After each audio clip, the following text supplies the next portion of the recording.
Hi అండి. ఇది మామిడికాయ, దొండకాయ, క్యారెట్ కూరగాయ పచ్చడి అండి.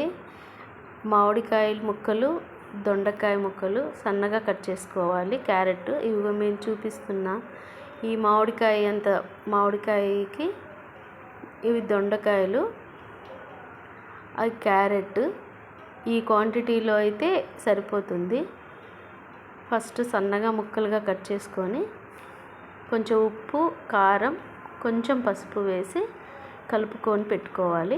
ఒక గంట తర్వాత బాగా ఊరుతుంది. ఆ తర్వాత వెల్లుల్లి రెబ్బలు. ఇప్పుడు నేను వేసింది ఆవాల మెంతుల పొడి అండి. అది కొంచెం వేసుకొని తాలింపు కావాలంటే తాలింపు కూడా పెట్టుకోవచ్చు. అన్నీ కలుపుకొని ఊరగాయ పచ్చడిలాగా పెట్టుకుంటారు. కానీ ఇది సంవత్సరం పాటు నిలువ ఉండదండి. జస్ట్ ఒక 2 months 3 months ఫ్రిడ్జ్లో పెట్టుకుంటే బాగానే ఉంటుంది. అన్ని పచ్చి ముక్కలు కాబట్టి బాగుంటుందండి. ట్రై చేయండి.